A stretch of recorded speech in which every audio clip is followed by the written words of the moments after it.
이 새벽에 하나님께서 주시는 하나님 말씀은 마태복음 7장 1절에서 6절까지 말씀입니다. 제가 봉독해 올리도록 합니다. 비판을 받지 아니하려거든 비판하지 말라. 너희가 비판하는 그 비판은 너희가 비판을 받을 것이요 너희가 헤아리는 그 헤아림으로 너희가 헤아림을 받을 것이니라. 어찌하여 형제의 눈 속에 있는 티는 보고 내 눈 속에 있는 들보는 깨닫지 못하냐. 보라, 내 눈 속에 들보가 있는데 어찌하여 형제에게 말하기를 나로 내 눈 속에 있는 티를 빼게 하라 하겠느냐. 외식하는 자여, 먼저 내 눈 속에서 들보를 빼어라. 그 후에야 밝히 보고 형제의 눈 속에서 티를 빼리라. 거룩한 것을 개에게 주지 말며 너희 진주를 돼지 앞에 던지지 말라. 그들이 그것을 발로 밟고 돌이켜 너희를 찢어 상하게 할까 염려하라. 아멘. 좋은 아침입니다. 우리 계속 산성수를 공부하고 있는데 산상수는 참 만만치 않은 부분입니다. 굉장히 어렵습니다. 왜 그런가 하면 제가 첫 시간에 말씀드렸듯이 산상수는 파라독스, 역설이 들어있기 때문에 그렇습니다. 그런데 대부분 그 역설 그걸 보지 못하고 그냥 보다 보니까 간디가 좋아했듯이 힌두교를 믿는 간디가 좋아했듯이 그런 식으로 보는 경우가 많습니다. 그러다 보니까 분명히 이것은 복음에 대한 선포요, 복대로다, 마카리오스, 하나님께서 복을 선포하는데 대부분의 성도들이 복으로 받는 것이 아니라 율법에다가 플러스 알파로 받는 겁니다. 그러니까 듣기는 좋지만 아예 뭐 포기를 해버리죠. 비판하지 말라. 아니 세상이 전부 비판되고는 입 다물고 완전히 덩어리로 살아란 말이냐, 이런 식이 되는 거예요.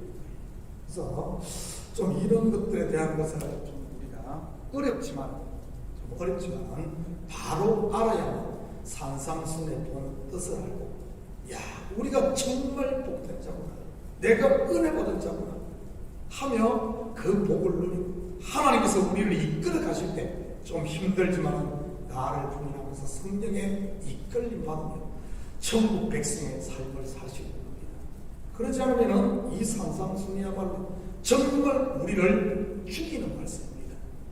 아니 율법도 못 지키는데 십계명도 제대로 못 지켜서 끙끙댄데 거기다가 플러스 알파를 붙여서 갖다 지키라 보니 아니 시작도 하기 전에 포기를 하게 되는 것이지. 그 이야기가 나옵니다. 오늘 비판하지 말라. 어떤 의미입니까? 남의 허물에 대해서 이렇군 저렇군 하지 말라는 말일까?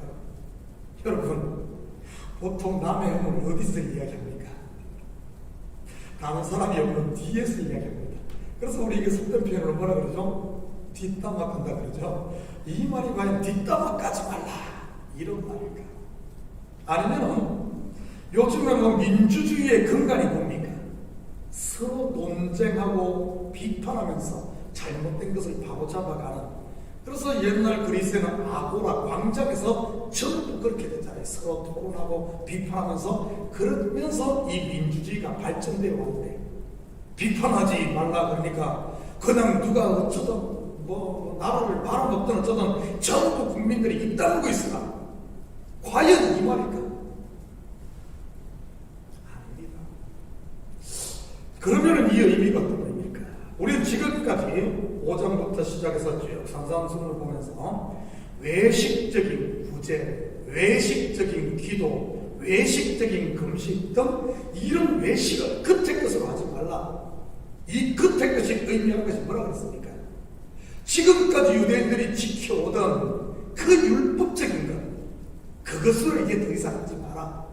왜냐하면 예수님께서 오신 이유가 이 율법을 완성하고 새로운 새 계명을 주는데 여전히 그 율법 아래서 종노하게 하겠느냐 하며 이제는 거기서 벗어나라 하는 의미로 이야기를 쭉 해왔습니다.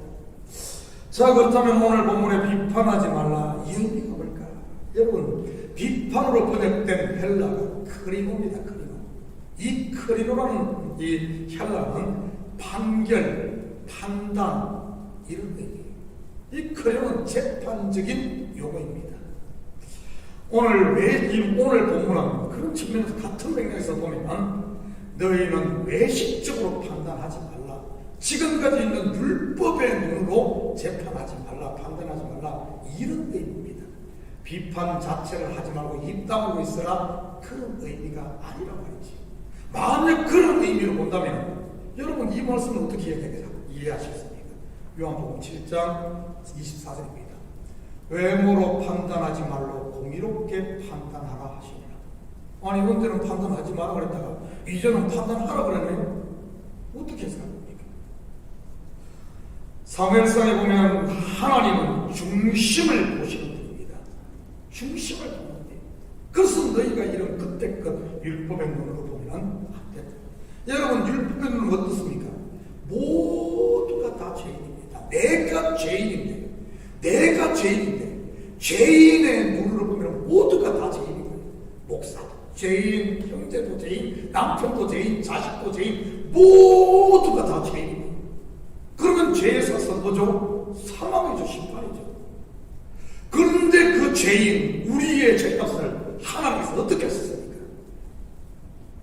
예수님께서 십자가의 못박음으로 말미암아 그 죄 판단, 그 심판을 받았습니다.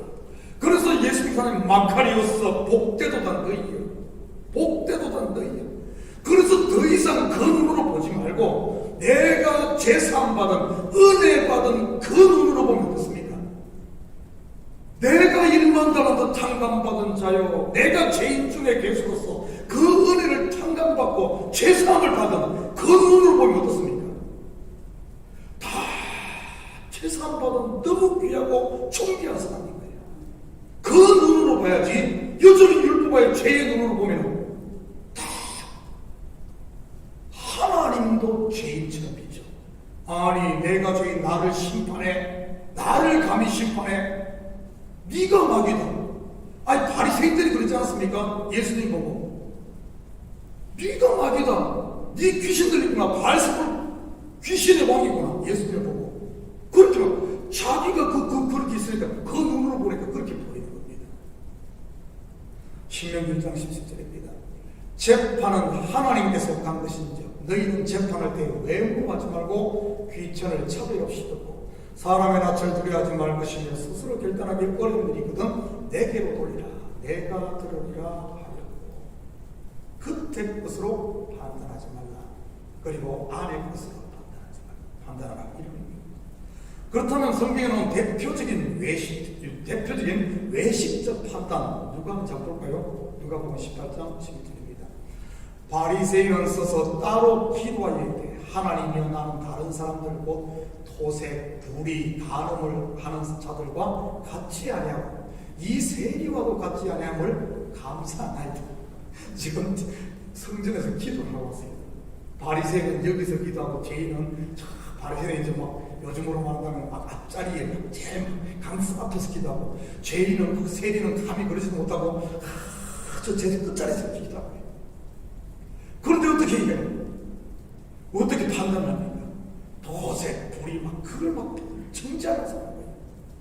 이 바리새인이 세리를 판단하는 근거가 뭡니까? 율법 아닙니까? 나는 율법 다 지켰는데, 나는 이렇게 지켰는데 깨끗한데 저 세리는 지키지 않았기 때문에 저런 죄인이다.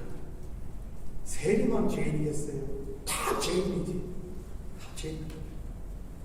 그러니 나는 옳고 다른 사람은 틀린 것으로 다 비춰진 겁니다. 결국 이런 사람들의 그 속을 들어보면 자기 의를 쓰는, 지금 이 기도 모습 보십시오. 하나님 앞에 지금 자기 의 자랑하는 것 아닙니까? 나는 이거 다 지켰는데, 나는 다 지켰는데, 그를 진누름으로 나를 세우고자 하는 이런 모습들. 그렇다면 성경에서 오늘 예수님은 왜 판단하지 말라고 하십니까? 여러분, 율법으로 판단하는 것, 결국 내가 율법을 가지고 이렇게 하면 그 율법으로 내가 결국에는 정죄당하는 거예요. 내가 처울 질 율법으로 처울 지라면 그 율법의 기준으로 내가 처울 지랍니다.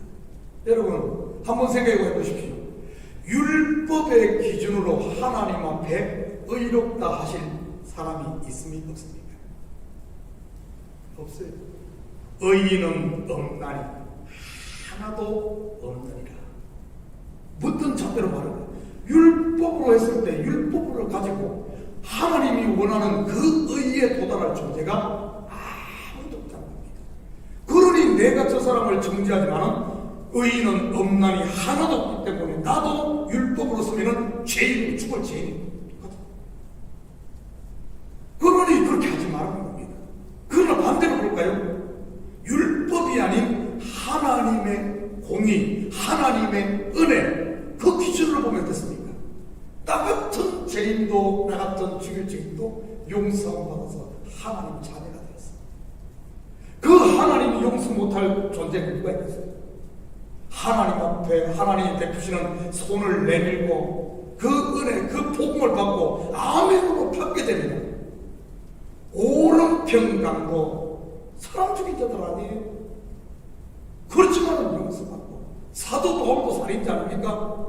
용서받고, 그런가 이방인도 용서받고, 가늠 중에 잡힌 여성도 바로 돌 맞아 죽어야 할 그 죄인도 용서받고, 심지어 7 귀신이 들렸던, 마귀의 완전히 앞잡이 노릇하던 7 귀신 들렸던 그도 용서받고, 모두가 손가락질하는 여리고의 세리장 삭개오도 용서받고,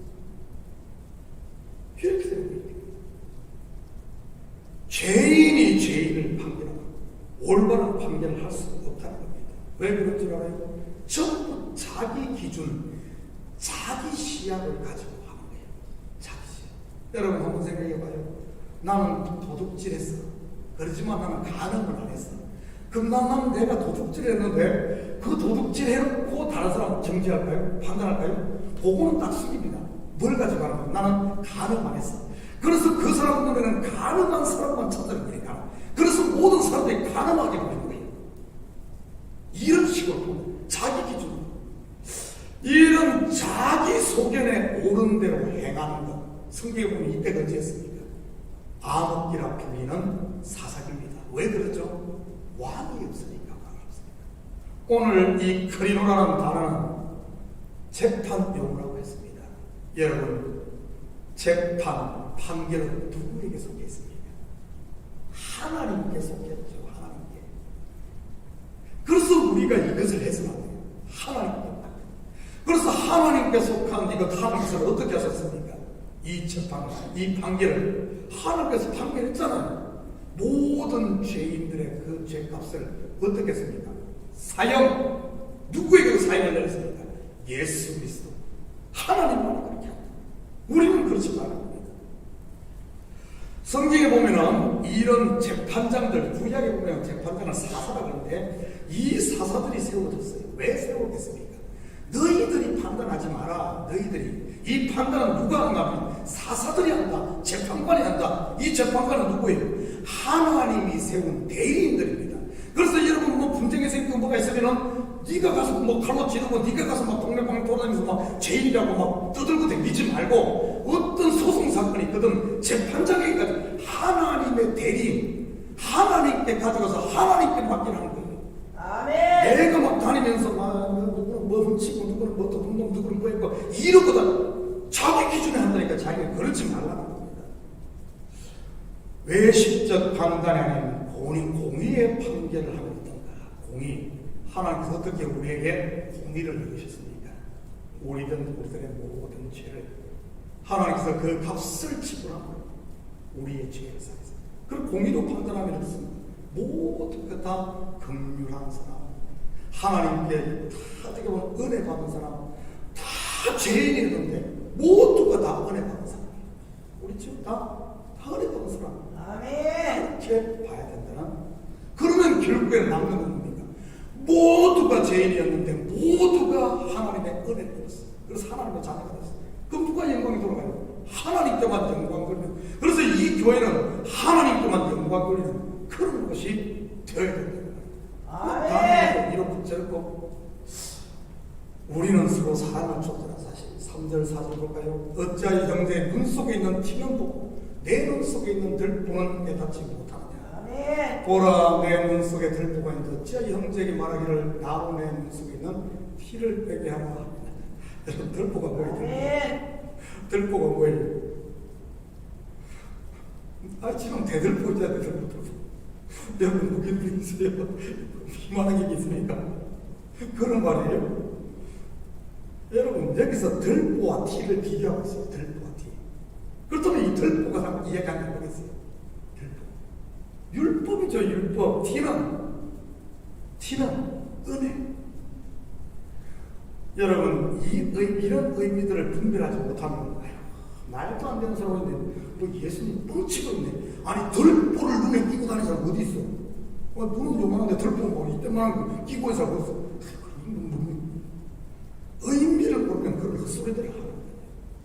여러분, 신청전을 읽고, 여러분, 옛날 우리 그런 말, 신청전의 그 근본, 뭐랄까요, 메시지가 뭐죠?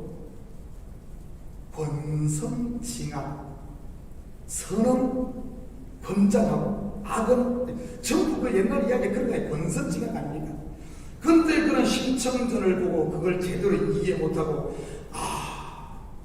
공양미 300석 다치면 뭐 이래가지고, 신청전 하니까 또 바다에 빠지니까 바다에 용왕님입니까? 용왕님이 있더라. 용왕님 만나면 이렇게 막 되니까 용왕님이 어디에 살까? 그래, 그 이야기 배경에 보면 당시 아마 이 불교 문화권이잖아요. 불교 문화권에 지어졌고, 그리고 그 이야기 스토리를 보면은 막 바다가 글쎄고 무역을 하는데 뭡니까? 그것 때문에 무역이 안 되니까, 그러면 대충 우리가 생각했을 때 그 지역이 어디일 것 같아요? 그 당시 중국과 한국의 무역하는 진도 앞바다 그런 비싼 아니에요. 그런 배경 아니겠습니까? 우리가 대충 살펴보면. 그러면은 그래가지고 용왕이 진도 앞바다 그러니까 물살이 거기 있다. 그래갖고 잠수함을 동원해갖고 막 용궁 찬다고 이러고 다닌다면 어떻게 되겠어요? 사실 우리가 성경을 그런 쪽으로 이해하고 있지 않습니까? 성경은 에덴 동산이 어딜까? 노아의 방주가 어딜까? 이러면서 막 과학을 동원해하고 그거 찾는다고. 메시지를 모르면 다 그렇게 됩니다. 메시지를 모르면 다 엉뚱한 거야. 여기에 보면 들보. 여러분, 이거는 뭔가 하면 우리 속에 들보를 빼야 돼. 이 구약적으로 보면 여호수아가 가나안 땅을 다 정복했습니다. 다 정복했잖아요. 그러면 남은 족속이 있어요. 그 남은 족속이 뭔가 하면 일종의 티고, 그 전체를 정복한 것이 들보예요. 또 어떤가 하면 예수께서 구약에서 얘기해보면 뱀의 머리를 밟았어요. 예수님이 십자가에 달릴 때 뱀의 머리를 밟은 것이 들보예요. 빅뱅인 거죠. 그리고 뱀의 머리 밟았다고 다 끝납니까? 아니죠. 예수께서 분명히 승리했음에도 여전히 사단이 우리 속에서 약간의 남아있는, 쉽게 말해서 뱀의 머리를 밟았지만 우리 속에 남아있는 욕심, 이런 것들이, 이게 팀워크이지. 여러분, 들보를 빼야 돼. 들보. 다시 말해, 율법의 눈이 아닌 은혜 받은 은혜의 눈으로 서로를 봐야 된다는 말입니다. 그러면 우리의 이런 허물들, 부족한 것이 오히려 서로가 서로를 세워주고 서로를 이끌어주는, 누군가 이렇게 보니까 실수했어. 그러면 어떤가 하면 들보를 빼고 티의 눈으로 보면 그가 긍휼이 보이는 거예요. 긍휼이 보이는 거예요. 그러니까 오히려 그를 위해서 세워주고, 그래서 서로의 짐을 나누어지고 함께함을 만들어가는 겁니다. 옷을 볼까요? 외식하는 자야, 먼저 내 눈 속에서 들보를 빼어라. 이제는 세반대로 말해요. 그 후에야 밝히고 형제의 눈 속에서 티를 빼리라. 티를 빼지 말아보는 것 아닙니다. 서로의 허물을 보면서 은혜로 보면 서로가, 우리 교회 생활하면서 서로가 서로를 완전하게 만들어주는 존재가 되는 겁니다. 그래서 서로 부딪히면서 어떤가 하면 저 사람의 허물을 보면서 내가 저런 존재이구나 하며 고쳐가요. 서로. 그래서 교회에 있는 크고 작은 문제는 서로를 세워주는, 우리의 예것들을 때리는, 이렇게. 그런데 외식하는 들보를 가지고 보면 다 죄인이고 나만 하고 이런 쪽으로 되는 거죠. 그래서 이걸 빼라는 겁니다. 자, 그리고 6절 한 절만 더 보면 거룩한 것을 계획해 주지 말며 너희 진주를 돼지 앞에 던지지 말라. 그들이 그것을 발로 밟고 돌이켜 너희를 찢어 상하게 할까 염려하라. 아멘. 이 같은 명이라고 죄 보면 뭐겠어요? 거룩한 것. 우리 성도들 거룩한 것 다 가지고 있잖아요. 다 성령으로 시작했잖아요. 성령으로 시작한 성도들이 다시 율법으로 옛날로 돌아가지 말라는 말입니다. 그 돌아가지 않으면 어떻게 해야 되겠어요? 매일 깨어서 나를 부인하고 내 속에서 올라오는 이유들 계속해서 내려놔야 됩니다. 다시 말해 항상 복음 앞에 처음 사람 앞에 은혜 안에 머물러요. 그런데 우리 본성이 어떻습니까? 원래 저기서 땅에서 왔기 때문에 자꾸 땅을 그리워하는 거예요. 땅을 그리워. 그거 육체적으로 보여주는 것이 우리 서 있으면 어때요? 자꾸 앉고 싶고 앉으면 또 어떻습니까? 눕고 싶죠. 이런 육이 그러듯이 우리의 영도 거기서 재수하기 때문에 자꾸 돌아가려고 합니다. 그래서 신앙생활은 어떤가 하면 끊임없이 그런 것들을 내 속에 있는 것을 내려놓아야 됩니다. 그래서 신앙생활은 다른 사람이 이렇게 할 게 아니라 하나님 말씀 앞에 나는 은혜 받은 자인데 자꾸 돌아가는 때마다 이것을 부인하는. 그래서 사도 바울 같은 사람들 나는 날마다 죽노라. 이게 진정한 신앙생활입니다. 나는 우리 친구들이 이런 하나님 앞에서 말씀 앞에서 정말 매일매일 나를 내려놓고 은혜하여 온전히 머물고 들폭 빼고 서로의 이런 호흡들 티가 있거든. 아니 뭐 티가 지금 뭐라 그래? 처음 사람이 어디 있어요? 목사님 눈에 티 묻었네. 목사님 너무 묻었네. 아니 그러면 뭐 보통 사람 같은 거지. 목사님 뭐 묻었으면은 성도들 와서 목사님 그냥 지나가면서 형님 띠줍니다. 띠죠. 왜 우리 목사님 뭐 그걸 다 먹는가 봐. 뭘 저런 뭐 밥풀을 묻히고 다녀. 아니 밥풀을 묻히고 묻어 있으면 뭐하고. 아 목사님 이렇게 띠주면은 그래요? 이러면 끝나는 건데 목사님은 뭐 맨날 밥 먹다가 밥 펄리 가지고 이게 묻히고 무슨 이러지 않는 거예요. 서로의 티를 떼주면 얼마나 아름다워요. 얼마나 그러면 아유 감사합니다. 그럼 남자들 가끔 실수하죠. 아이고 화장실 갔다가 이거 안 흘리고 아이고 옆에 딱 지나가면서 이러면 총 올리면 끝나는 걸 가지고 이런 것들 티를 없어요. 그래서 들고 빼면은 이 티는 어떤가 하면 서로 참 세워지는 아름다운 모습이 되는 거예요. 나는 우리 친구들이 이런 아름다운 정말 우리 성도들 아닙니까? 구원받은 성도로 서로 세워지면서 함께 하나님 나라를 세워가고 하나님 전시대 신부로 만들어져가는 저와 여러분 되시기를 예수님 이름으로 축복합니다. 함께 기도합니다. 사랑의 아버지 하나님 참으로 감사를 드립니다. 맞습니다. 우리는 분명 예수 그리스도의 십자가의 은혜로 아버지 하나님 사망에서 생명으로 옮겨진 은혜 받은 자입니다. 아버지 하나님 그 은혜를 온전히 가하게 하시고 아버지 하나님 자꾸 옛날로 돌아가려고 하는 이런 죄성이 올라올 때마다 처음 사랑 십자가 앞에 서로 말미암아 아버지 하나님 항상 내가 복받은 자임을 알고 우리의 눈이 들보가 아닌 밝은 눈으로 서로를 세워주며 함께 아버지 하나님의 사랑을 실천하는 저희들이 될수록 축복하여 주시옵소서. 감사드리며 예수님의 이름으로 기도드립니다. 아멘.